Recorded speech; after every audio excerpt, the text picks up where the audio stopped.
Mis padres robaron mis ahorros y mi fondo universitario para dárselos a mi hermano y me echaron de casa. Años después los encontré en la calle rogando por mi perdón. Hola Edith. Mis padres me robaron los ahorros y el fondo universitario que habían guardado para mí, me echaron de casa a los 18 años, y usaron ese dinero para financiar los fracasos de mi hermano. 13 años después los encontré en la calle rogándome por ayuda. Agarren sus palomitas, esto se va a poner intenso. Me llamo Dorian, nací en una familia decente, 2 padres, 2 ingresos, suburbios tranquilos y un jardín con una cama elástica rota. Desde afuera, todo parecía normal. Pero yo nunca terminé de encajar en esa imagen. Mis padres tuvieron a Emilio 2 años antes que a mí y actualmente tiene 33 años. Desde el primer día fue el favorito. Rubio, dientes perfectos, el típico chico que metía goles y sonreía para cada foto. Los profesores lo adoraban. Los entrenadores hablaban maravillas de él. Mis padres lo trataban como si estuviera destinado a convertirse en una leyenda de Wall Street. Y luego llegué yo. No fui planeado. Me lo dijeron toda mi vida, casi con orgullo. Mi mamá solía bromear diciendo, fuiste nuestro pequeño accidente. Pero dejó de sonar como una broma el día que la escuché decirle a mi tía por teléfono, Emilio nació para triunfar. Dorian simplemente apareció de casualidad. Esa frase se me quedó grabada. Hasta hoy. Mientras crecíamos, todo en la casa giraba alrededor de Emilio. Nunca recogía nada. Dejaba la ropa tirada por el pasillo como un perro marcando territorio. Mi mamá solo suspiraba y decía, los chicos son así, mientras recogía todo detrás de él. En cambio, si yo dejaba un tazón de cereal en el fregadero, se volvía loca. Ya tienes edad suficiente para ser responsable. Cuando Emilio cumplió 13 años, le regalaron una bicicleta de montaña nueva. No una barata del supermercado, sino una de esas de $600, con cambios y suspensión delantera. Cuando yo cumplí 13, me dieron un librero usado y una lámpara de $10 comprada en una tienda barata. Como te gusta leer, creemos que esto es perfecto para ti, me dijeron. Recuerdo también la vez que Emilio chocó el viejo Honda de mi papá al sacarlo del garaje. Destrozó el parachoques y una de las luces traseras. ¿Y a quién culparon? A mí. Dijeron que lo había distraído. Yo estaba dentro de la casa haciendo tarea de matemáticas. Pero el punto más absurdo llegó durante su graduación de preparatoria. Le organizaron una fiesta de verdad, carpas en el jardín, parlantes alquilados, una manta enorme y bandejas de comida de un restaurante italiano. Mi mamá invitó a todo el mundo, vecinos, compañeros de trabajo y hasta gente random de la iglesia. Le hicieron un brindis y le regalaron un reloj nuevo. Cuando yo me gradué 2 años después, me dieron un pequeño pastel de chocolate en un plato de papel y un simple. Felicidades, hijo. Qué mala suerte que este fin de semana estemos ocupados y no podamos celebrar tu graduación. Y no era porque hubiera reprobado. Me gradué con promedio de 3.9, trabajaba medio tiempo en una tienda de abarrotes para ayudar con los gastos y jamás me metí en problemas. Pero eso nunca fue suficiente. No cuando estabas al lado de Emilio, el futuro abogado. Y no es que Emilio fuera una buena persona. Era inteligente, sí. De esos que pueden mentirte sonriendo y hacer que encima les agradezcas. Los profesores pensaban que era brillante. Pero yo había visto su historial de búsqueda, la mitad de sus trabajos escolares los compraba en línea. Mi papá lo descubrió una vez y aún así lo dejó pasar. Está aprendiendo a delegar. Eso es liderazgo. Mientras tanto, si yo olvidaba pasar la aspiradora un sábado, recibía una conferencia de 20 minutos sobre cómo jamás sobreviviría en el mundo real.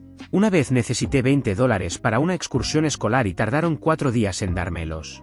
Emilio, en cambio, apareció una tarde con $200 del monedero de mi papá diciendo que se los había encontrado. Nadie dijo una sola palabra. Para cuando cumplí 16, ya tenía trabajo, buenas notas y casi no salía de mi cuarto, porque sabía que las interacciones con mi familia siempre serían forzadas y no quería seguir desgastándome con ellas. Mi hermano caminaba por la vida como si todo le perteneciera. Era el tipo de persona que se creía demasiado importante para hacer fila, demasiado inteligente para estudiar y demasiado perfecto para equivocarse. Y lo peor era que el mundo se lo permitía. Mis padres también. Creo que preferían la versión de él que habían inventado en sus cabezas antes que la persona que realmente era. Recuerdo una noche en la que estábamos los dos en la sala. Emilio estaba tirado en el sofá con el teléfono, mientras yo estaba sentado en el piso intentando arreglar mi laptop, que tenía una bisagra rota. Llevaba meses ahorrando para comprar una nueva, pero todavía no me alcanzaba. Le pregunté si le habían sobrado piezas o cables de su computadora vieja. Se rió y dijo, deberías pedirles a mamá y papá que te compren una. A mí me funcionó. Lo miré. No estaba bromeando. De verdad creía que, si pedía algo, lo recibiría. Y lo peor era que no estaba equivocado. La semana siguiente le compraron una MacBook para ayudarlo con las solicitudes de la universidad. Mientras tanto, yo seguía pegando una esquina de mi pantalla con cinta adhesiva todas las noches. Para ese momento, ya sabía perfectamente cuál era mi lugar en esa casa. Yo era el extra, el repuesto, el plan B. Y ni siquiera eran crueles de forma abierta. Eso era lo peor. La indiferencia educada dolía más que la crueldad. Cuando finalmente me atreví a decirlo en voz alta y pregunté por qué siempre me tocaba la peor parte, ni siquiera intentaron discutirlo. Mi papá apenas bajó el periódico y dijo: «Deja de ser dramático». Entonces mi mamá me miró directo a los ojos y dijo algo que jamás voy a olvidar. «¿Sabes algo, Dorian? Nosotros solo queríamos tener un hijo». Lo dijo con total seriedad, sin vacilar siquiera. En ese momento entendí que no importaba cuánto trabajara, cuánto ayudara, cuánto estudiara, cuánto ahorrara o qué tan lejos me mantuviera de los problemas. Para ellos, yo no era un hijo. Era simplemente lo que había sobrado. Y lo que había sobrado estaba a punto de hacer algo que ninguno de ellos veía venir. Tenía 16 años cuando empecé a construir mi sueño. Era la única cosa que hacía soportable todo lo demás. No me importaban las zapatillas caras, las fiestas ni el baile de graduación. Todo lo que quería era una PC armada por mí mismo, completamente a mi medida. Y ni siquiera era por los videojuegos. No del todo. Era por lo que representaba: propiedad, control, algo que fuera mío de verdad. Algo que hubiera construido desde cero, pieza por pieza. Sin regalos. Sin pedir favores. Solo yo, un trabajo de verano y una hoja de cálculo pegada en la pared con cada componente anotado: CPU, GPU, RAM, gabinete y fuente de poder. Veía canales de YouTube sobre ensamblaje de PCs como si fueran religión. Cada turno extra en la tienda de abarrotes iba directo a ese proyecto. A veces hasta me saltaba comidas para ahorrar más.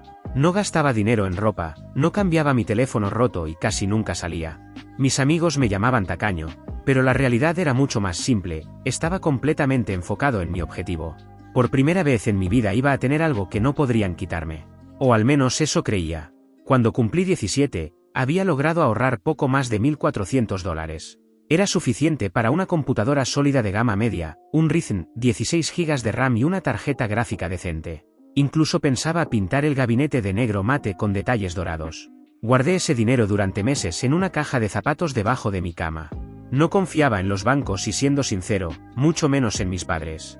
Esa caja de zapatos era mi caja fuerte. Tenía los billetes envueltos con una banda elástica, como si fuera un mafioso fracasado. A veces los sacaba por las noches y pasaba los dedos sobre los fajos solo para recordarme que eran reales. Hasta el día en que dejaron de serlo. Era domingo. Emilio acababa de regresar de un retiro de mentoría empresarial de 2 días que había encontrado por internet. Entró por la puerta como si acabaran de coronarlo emperador de los mercados tecnológicos. Mi mamá corrió a recibirlo como si regresara de la guerra.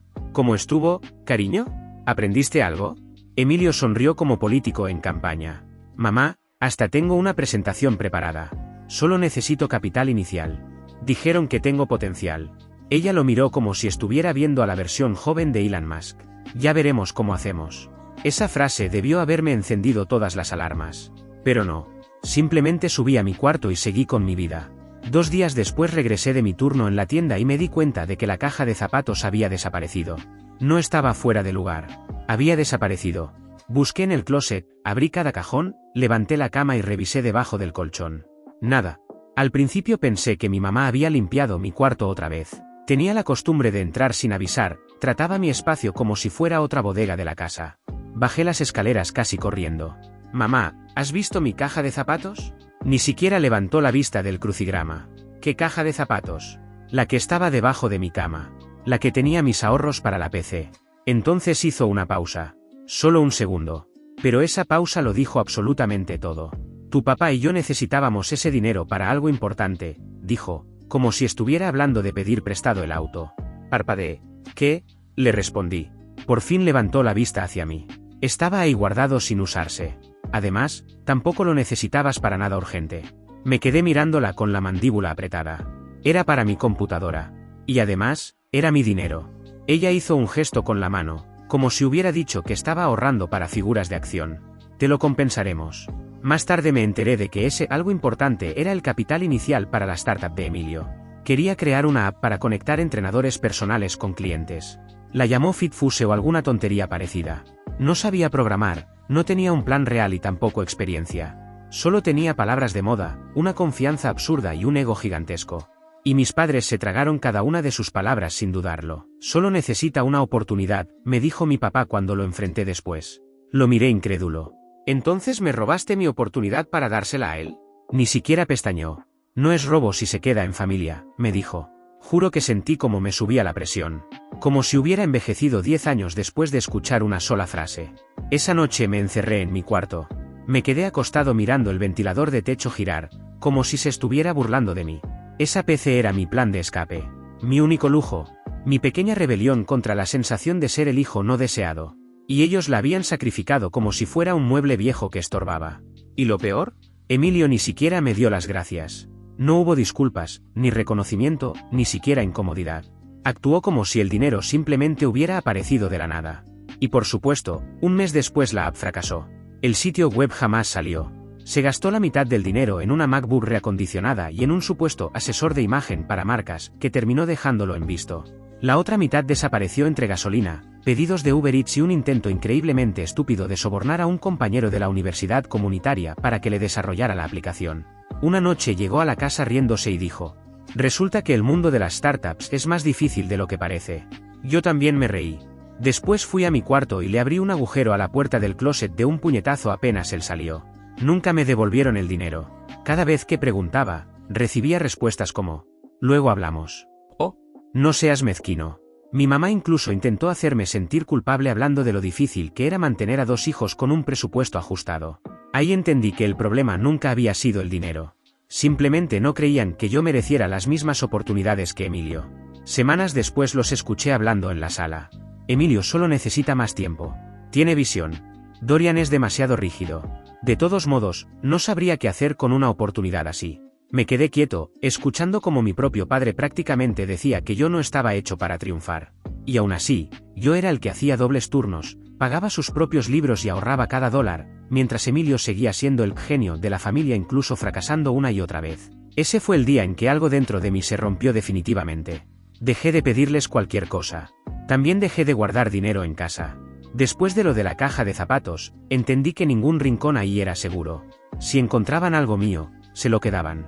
Sin preguntar y sin devolverlo. Por eso abrí en secreto una cuenta en una cooperativa de crédito, únicamente a mi nombre. Todo lo que ganaba iba directo ahí. Apenas era suficiente para cubrir transporte, comida y lo básico, pero al menos era mío. Pagaba todo con tarjeta y jamás la dejaba en casa. Ya no había cajas escondidas, sobres ni billetes bajo el colchón. Nada que pudieran encontrar. Nada que pudieran quitarme. También dejé de mencionar cualquier cosa que comprara o para la que estuviera ahorrando. Si quería algo, lo conseguía en silencio. Sin presumir, sin dar explicaciones y sin volver a confiar. Pero la traición seguía ahí, ardiendo bajo la superficie. La cargaba todos los días, como una herida dentro de la boca, silenciosa, pero imposible de ignorar. Y lo irónico es que aquello apenas era el comienzo. Lo que hicieron después hizo que lo del dinero de la PC pareciera una simple multa de tránsito. Todo ocurrió unos meses después de mi cumpleaños número 18, cuando empezaron a llegar las cartas de aceptación universitaria. Recuerdo que el corazón me latía tan fuerte que casi no podía leer cuando abrí el sobre. Decía que había sido aceptado en la Escuela de Negocios Ross de la Universidad de Michigan. No era cualquier universidad. Era Ross. Leí la frase "nos complace informarle", una y otra vez, como si no fuera real. Y curiosamente, no sentí felicidad. Sentí alivio. Como si, por primera vez en mi vida, existiera la posibilidad de que yo no fuera tan inútil como mis padres me hacían sentir cada vez que elogiaban a Emilio por hacer lo mínimo. Tenía 18 años y por primera vez, sentía que tenía una oportunidad real. Tenía las calificaciones y había conseguido algunas becas, pero todavía necesitaba ayuda para cubrir el resto. Y eso significaba hacer algo que me había prometido no volver a hacer, pedirles ayuda a ellos. Desde que yo tenía 10 años, mis padres habían separado un fondo universitario para cada hijo. Uno para Emilio y otro para mí. El de Emilio había desaparecido hacía tiempo, consumido por sus emprendimientos fallidos y cada nuevo negocio absurdo que se le ocurría. Pero el mío debía seguir intacto. Así que tragué orgullo y esperé hasta la cena para hablar. Grave error. Estábamos comiendo espagueti, una de esas cenas aburridas de entre semana en las que nadie hablaba a menos que el televisor estuviera demasiado alto. Mi papá cortaba una manzana cuando me aclaré la garganta. Me aceptaron en Michigan, dije, intentando sonar tranquilo. Nadie reaccionó. Mi mamá apenas levantó la vista. Ah, qué bien. Eso fue todo. Ni preguntas. Ni felicitaciones. Ni un "estamos orgullosos de ti". Solo un asentimiento frío y automático, como si acabara de avisar que había sacado la basura. Emilio, sentado al otro lado de la mesa, ni siquiera pestañeó. Seguía sirviéndose refresco como si aquello estuviera por debajo de él. Entonces puse la carta sobre la mesa. Conseguí una beca parcial, pero todavía necesito cubrir unos $20.000 al año. Si me ayudan con el primero, puedo pedir préstamos y trabajar para pagar el resto. Mi papá ni siquiera levantó la vista. No tenemos dinero. La frase fue quirúrgica, fría, directa, como una patada seca en las costillas. ¿Y el fondo universitario?, respondí. El que llevan años guardando para mí. Debería haber suficiente para empezar. La habitación quedó en silencio. Mi mamá se tensó y mi papá finalmente levantó la vista. Lo usamos. Sentí que el aire desaparecía. Primero la caja de zapatos y ahora esto también. ¿Lo usaron? ¿Sin avisarme? ¿Sin decirme nada? ¿En qué? La voz se me quebró al final, aunque me había prometido no darles esa satisfacción. Mi mamá dobló la servilleta con toda calma, como si aquello justificara todo. Emilio estaba trabajando en varios proyectos de negocios. Necesitaba dinero para conferencias, contactos y asesorías. No pude responder. Literalmente no pude. Emilio solo dio un sorbo lento a su refresco. Ni una palabra. Empujé la silla hacia atrás y el chirrido resonó por toda la cocina. Entonces también me quitaron ese dinero. La expresión de mi papá se endureció de inmediato. No empieces con el drama. Mi mamá intervino con una voz afilada. No tienes derecho a hablar así. Esta familia ha hecho sacrificios por ti.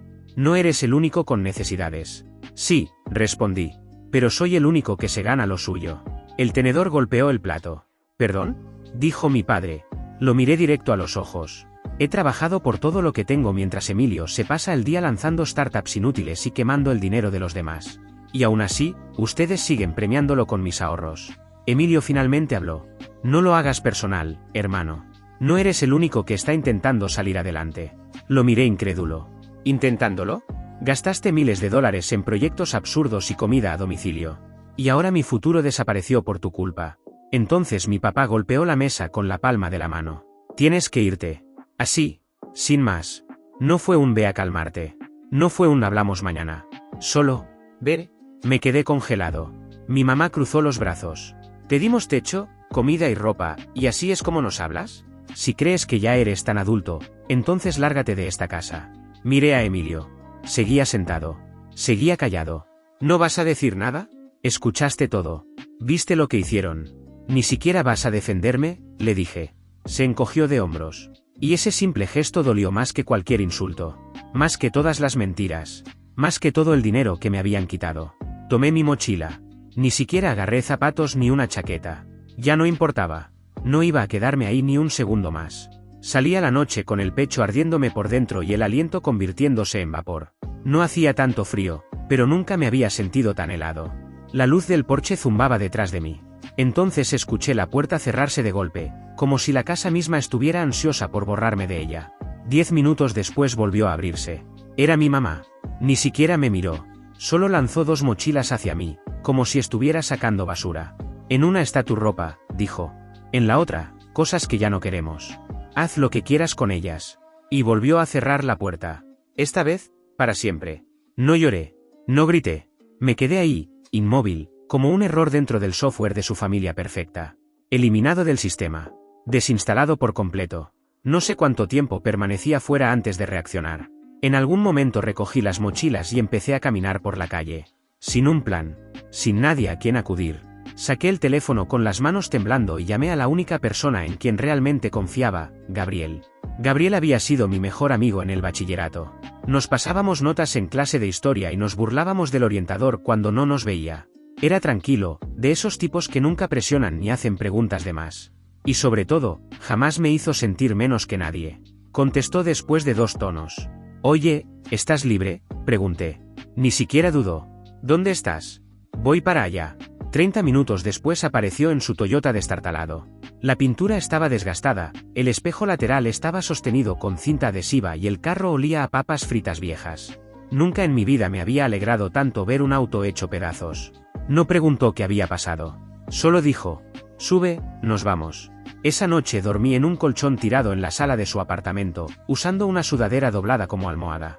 El ventilador de techo hacía un clic cada 4 segundos y el lugar olía a ropa sucia y condimento de ramen instantáneo. Y aún así, me sentí más seguro ahí que en cualquier momento dentro de mi propia casa. Me quedé mirando el techo toda la noche, incapaz de dormir, con la mente girando sin parar. Pero no pensaba en venganza. Ni siquiera en la universidad. Solo había una idea repitiéndose una y otra vez. Estoy solo. Y nadie va a venir a rescatarme. A la mañana siguiente me despertó el olor a tocino y huevos. La mamá de Gabriel estaba en la cocina. ¿Te quedas a desayunar?, preguntó.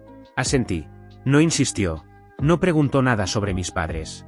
Simplemente me preparó un plato y me trató como si realmente perteneciera ahí. Fue la primera comida en semanas que no tenía sabor a resentimiento. 3 días después me llamó la tía Elena. No para preguntarme qué había pasado ni para juzgar a nadie.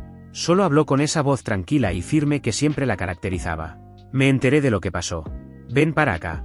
Después de esa llamada, tomé un autobús hasta su casa.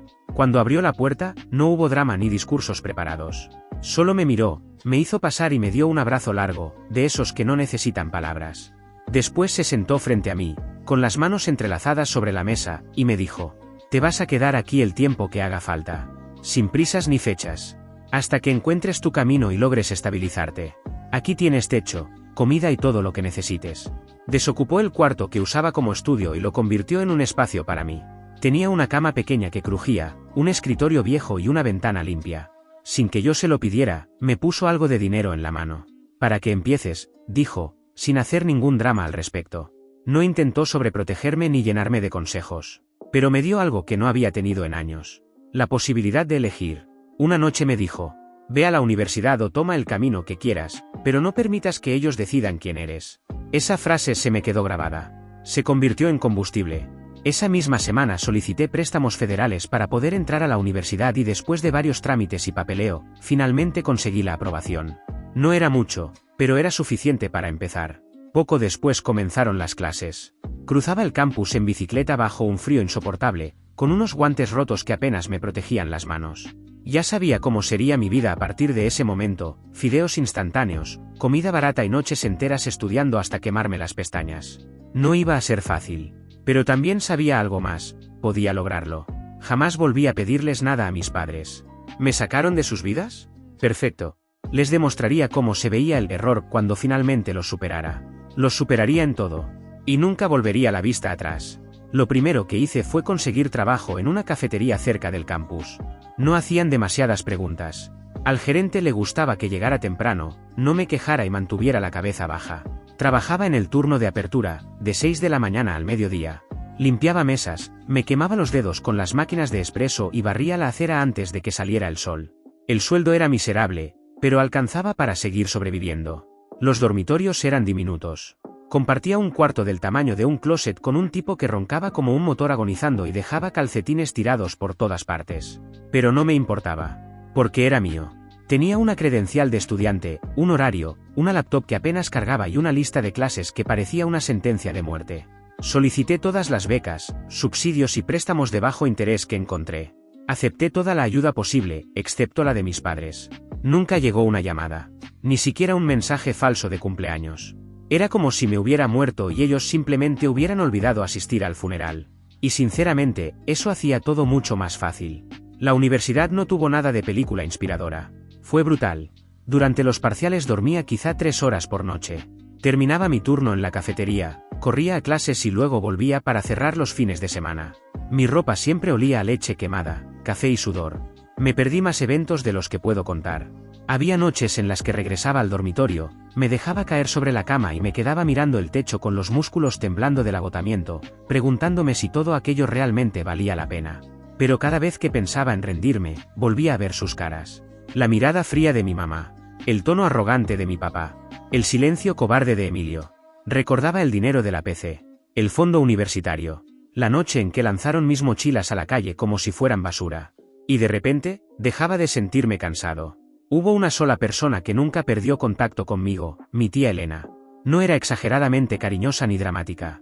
Su apoyo aparecía en pequeños gestos, un mensaje antes de los exámenes, una llamada después de una semana difícil o comida caliente cuando sabía que llevaba días sobreviviendo a puro café. Nunca pedía detalles. Nunca buscaba chismes. Una vez le dije que estaba bien y ella respondió: no tienes que estarlo. Solo sigue avanzando. Nunca tomó partido de manera abierta, pero podía ver la culpa en sus ojos cada vez que se mencionaba a mis padres. No intentaba justificarlos ni arreglar nada. Simplemente aparecía. Tranquila, constante, justo cuando más lo necesitaba. La graduación llegó más rápido de lo que esperaba. Tenía 22 años y estaba de pie en un enorme campo lleno de estudiantes, usando una toga barata y sosteniendo un diploma con mi nombre. El sol brillaba, corría una brisa suave y ni siquiera me molesté en buscar entre la multitud. Ya sabía que ellos no estaban ahí. Ni siquiera sabían la fecha. Pero Elena sí. Estaba sentada casi al fondo, 3 filas atrás, con un ramo de flores comprado probablemente en una gasolinera y una sonrisa orgullosa que decía todo lo que jamás escuché de mis padres. No lloré. No hice una escena. Solo la miré, asentí y dije. Lo logré. 3 meses después recibí una oferta de trabajo en una firma financiera mediana en Chicago. El salario inicial era de $72,000 al año, muchísimo más de lo que esperaba ganar recién graduado. Acepté de inmediato. Me mudé a un apartamento compartido con otros 2 tipos, uno tocaba la guitarra a medianoche y el otro robaba comida del refrigerador como un mapache. Pero no me importaba. Estaba trabajando. Estaba construyendo algo. Registraba cada dólar que ganaba. Dividía los cheques entre alquiler, préstamos, ahorros y una categoría llamada, no tocar a menos que te estés muriendo. Me salté vacaciones y rechacé fiestas. Cada dólar era munición. Cada hora trabajada era una ventaja. Pasaron 4 años. A los 26 ya había pagado todos mis préstamos estudiantiles y tenía 5 cifras en ahorros. Sin deudas. Sin ayuda. Sin atajos. Solo trabajo constante. El punto de inflexión llegó de la manera más simple posible. Estaba sentado en una reunión viendo a un grupo de ejecutivos discutir la crisis de liquidez de una empresa. Hablaban y hablaban usando términos sofisticados, pero daban vueltas en círculos. Y mientras los escuchaba, la solución me parecía obvia. La escribí rápido y se la mostré a mi supervisor después de la reunión. La leyó durante 5 segundos y soltó.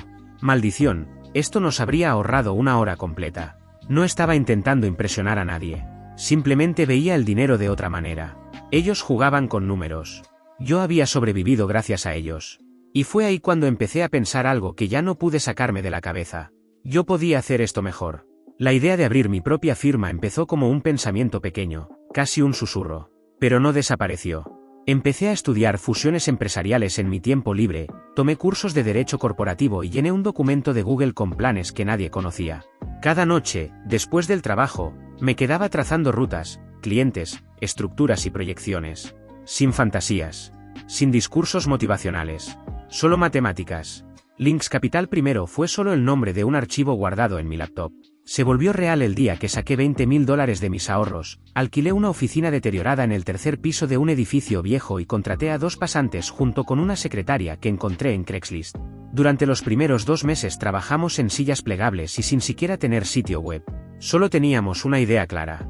No vendemos humo. Resolvemos problemas rápido. El primer cliente llegó gracias a un contacto de mi antiguo trabajo. Tenían las cuentas hechas un desastre y el flujo de caja se les estaba desangrando. Lo arreglamos en 6 semanas. Después de eso, la reputación empezó a correr sola. Para cuando cumplí 30 años, Lynx Capital ya generaba 7 cifras al año. Todavía no era absurdamente rico, pero mi éxito ya era imposible de ignorar. Y entonces llegó Acción de Gracias. De la nada, Elena me llamó y me pidió que fuera a cenar. Dijo que toda la familia estaría ahí. Mi primer impulso fue colgarle. Pero antes de que pudiera hacerlo, dijo algo que me hizo cambiar de opinión. Ya es hora de que vean en quién te convertiste, y lo que perdieron. No fui para reconciliarme. No fui buscando paz. Fui para confrontarlos. No con gritos. No con golpes. Con hechos. Aparecí en la casa en un sedán negro impecable. Nada exagerado ni llamativo. Solo elegante. En la mano llevaba una botella de vino lo bastante cara como para dejar claro, sin necesidad de decirlo en voz alta, que yo había seguido adelante con mi vida, y que me estaba yendo bien. No fui a esa cena con actitud de rey. Iba con un traje color carbón y una confianza silenciosa que no necesitaba anunciarse. Elena abrió la puerta antes de que tocara. «Viniste», dijo, sorprendida, aunque firme. Asentí. «Me lo pediste». Dentro de la casa ya había ruido por todas partes, cubiertos chocando, sillas arrastrándose y la televisión sonando de fondo. Pero en el instante en que crucé la puerta, la energía cambió. Algunas personas se giraron de inmediato. Otras me miraron como si hubieran visto un fantasma. Y unas cuantas fingieron que yo era solo otro primo cualquiera de visita. Mis padres ni siquiera intentaron disimular la incomodidad. Mi papá me saludó apenas con la cabeza, como si yo fuera el plomero que venía a arreglar una fuga. Mi mamá levantó una ceja y luego apartó la vista, como si hubiera olido algo desagradable. Emilio, en cambio, se aseguró de ser el más ruidoso de la habitación. Miren quién volvió a casa, gritó desde el otro lado de la sala. Bonita botella, Dorian. ¿Tratando de impresionarnos? Sonreí apenas. Breve. Limpio. Yo no intento impresionar a nadie. Seguí caminando sin detenerme, dejando claro que no había ido ahí para actuar frente a ellos. Había ido a observar. Elena me hizo un espacio en la mesa. Me senté, tomé un poco de agua y me limité a escuchar.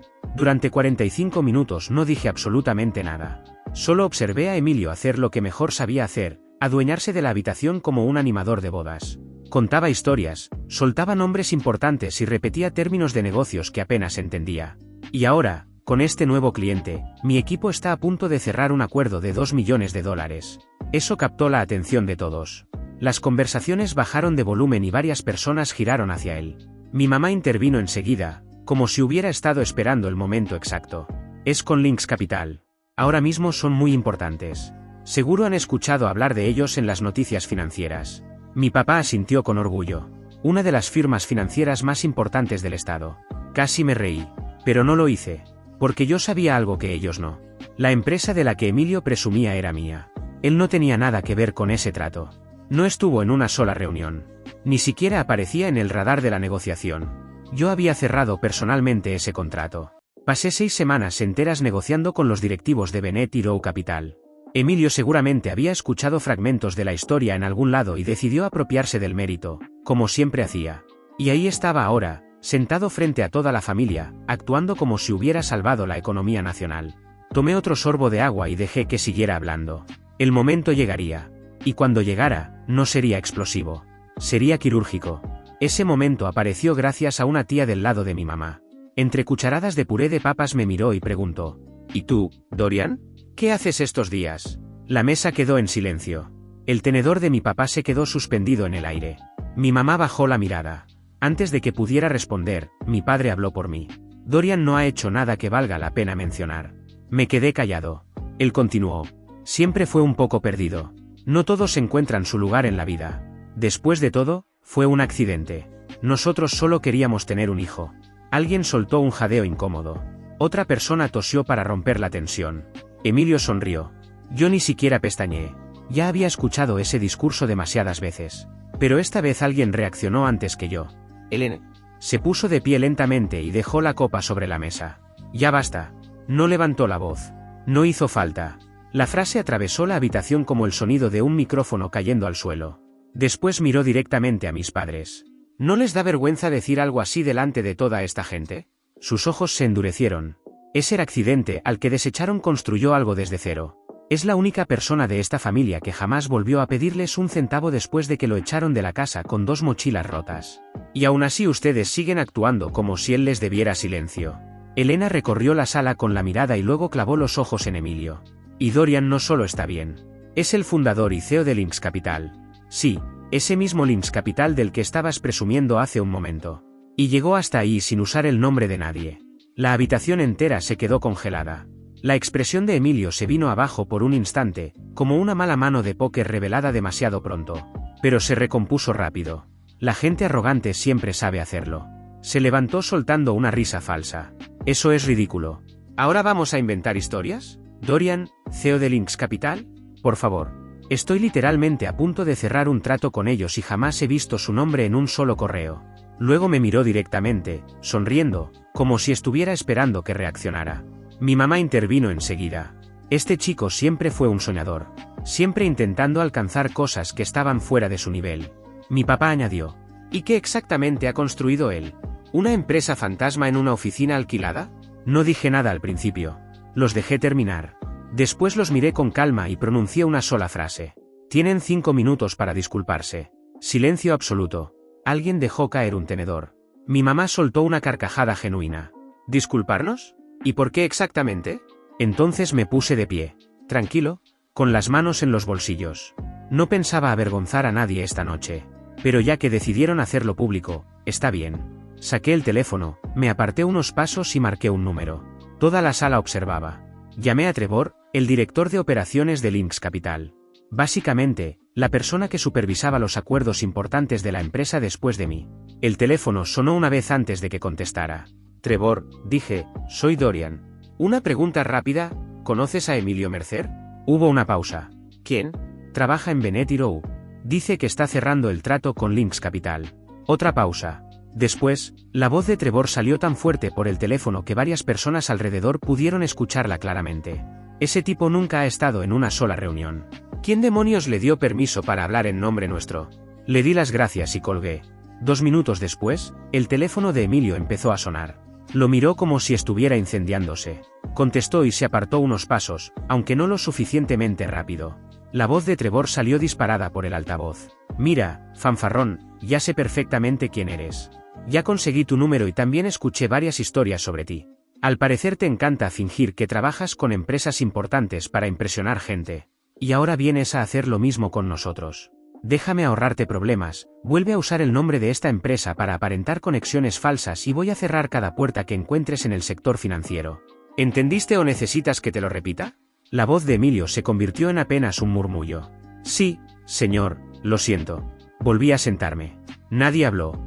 Nadie se movió. Miré a mi padre y le dije, ¿todavía crees que no he hecho nada digno de mencionar? No respondió. Se quedó mirando el plato. Mi mamá abrió la boca, y volvió a cerrarla. Emilio regresó unos segundos después, blanco como una hoja de papel y sudando a través de la camisa. Nadie lo defendió. Nadie aplaudió. Solo quedó ese silencio pesado y extrañamente satisfactorio. Elena se inclinó hacia mí y susurró. Ya era hora. Me puse de pie una vez más y me abotoné la chaqueta. Con permiso. Creo que ya tuve suficiente por esta noche. Ella me sostuvo suavemente de la muñeca. Gracias por venir. La miré y asentí. Gracias por ser la única que sí estuvo presente, le dije. Y me fui. 2 días después llegaron las consecuencias. Estaba en una sala de juntas cuando la recepcionista transfirió una llamada a mi línea directa. Señor Mercer, dijo con cuidado, hay 3 adultos en el lobby. Dicen ser su familia. Quieren hablar con usted. Abrí la cámara de seguridad del vestíbulo. Ahí estaban. Mi mamá, mi papá y Emilio. Emilio parecía destruido. No acepté la reunión. Llamé a mi abogado. 10 minutos después, él bajó al lobby a recibirlos. Sin sonrisas. Sin saludos. Solo documentos en la mano. Estoy aquí en representación del señor Dorian Mercer, dijo con voz firme. A partir de este momento deben cesar cualquier tipo de contacto con él, verbal, físico o digital. Cualquier intento adicional será considerado acoso y tendrá consecuencias legales. Emilio intentó interrumpirlo, pero lo hicieron callar de inmediato. El personal de seguridad los acompañó hasta la salida sin necesidad de escándalos. 3 semanas después de Acción de Gracias, Emilio fue despedido de Bennett Rowe Capital, la firma financiera donde trabajaba. Después del escándalo en la cena, la empresa descubrió algo que llevaba tiempo haciendo. Emilio se dedicaba a exagerar contactos, inventar conexiones y fingir participación en negocios importantes para verse más influyente de lo que realmente era. Básicamente, usaba el nombre de otras empresas y acuerdos ajenos para ganar credibilidad y acercarse a más personas dentro del mundo financiero. Pero esta vez se metió con la empresa equivocada. Cuando Bennett Rowe se enteró de que había estado fingiendo representar negociaciones relacionadas con Lynx Capital y usando ese nombre para aparentar poder dentro de la industria, todo explotó. No hicieron ninguna escena. Simplemente lo dejaron ir. Seguridad lo escoltó fuera del edificio antes del almuerzo. Su credencial fue desactivada, perdió acceso a todo y para las 3 de la tarde, su nombre ya había desaparecido del directorio interno de la empresa. Yo no tuve que pedirlo. Ni siquiera insinuarlo. Trevor tomó la decisión por su cuenta. Para finales de esa misma semana, el nombre de Emilio ya circulaba en la lista negra informal de varias firmas financieras medianas del estado. Pasó de usar mocasines de $400 a rogarles a reclutadores que le devolvieran las llamadas. No funcionó. Nadie quiere contratar a un fraude. Emilio intentó reinventarse.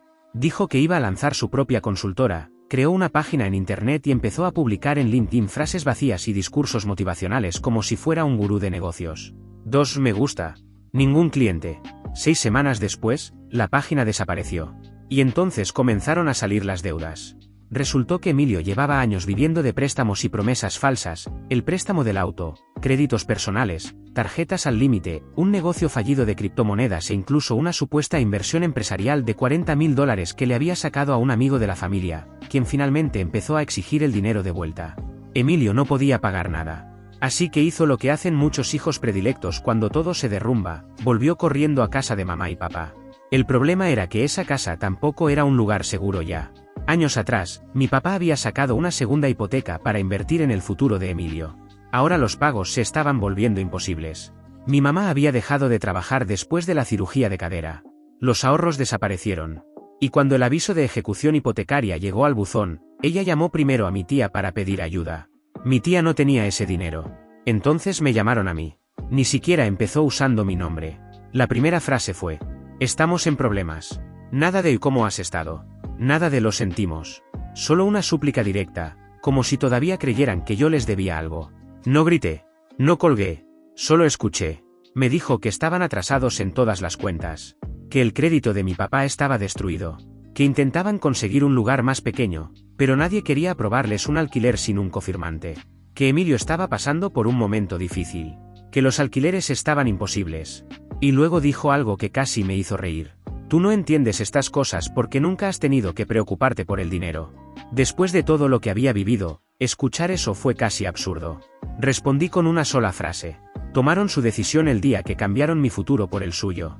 Ella no dijo nada más. Colgué. Una semana después aparecieron en persona. La recepcionista volvió a llamar a mi oficina. Señor Mercer, su familia está en el lobby. Esta vez ni siquiera abrí la cámara de seguridad. Llamé directamente a mi abogado. No quiero volver a tratar con ellos. Haz lo necesario para que no se les ocurra aparecerse por aquí otra vez. Esa misma tarde recibieron una orden formal de cese y desistimiento, con una cláusula adicional. Cualquier nuevo intento de contacto no autorizado sería tratado legalmente como acoso. Más tarde vi las grabaciones del lobby.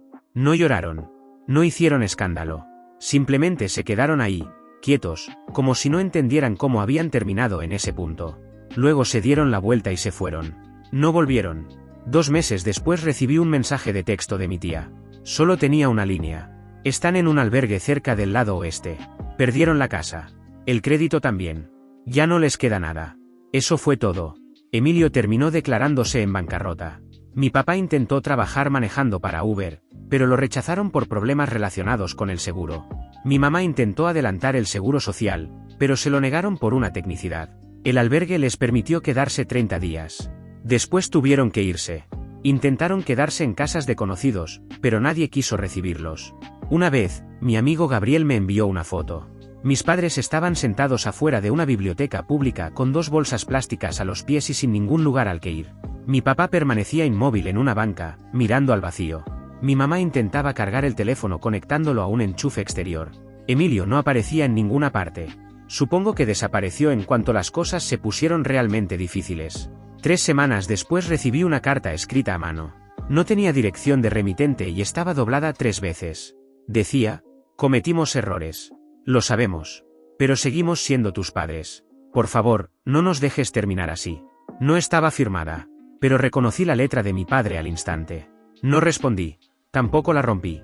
La engrapé detrás de mi antigua carta de aceptación universitaria, la misma que ellos ignoraron años atrás. Después la guardé dentro de un archivador. Y de alguna manera, hacer eso me dio un cierre que ni siquiera sabía que estaba buscando. No porque el dolor hubiera desaparecido. No porque todo estuviera perdonado. Sino porque finalmente entendí algo. Ellos tomaron sus decisiones hace mucho tiempo. Y al final, terminaron viviendo con las consecuencias de esas decisiones. Emilio recibió exactamente lo que construyó para sí mismo. Mentiras, apariencias y promesas vacías. Y aunque mis padres probablemente cargaron con la parte más dura de la caída, eso ya no me importaba.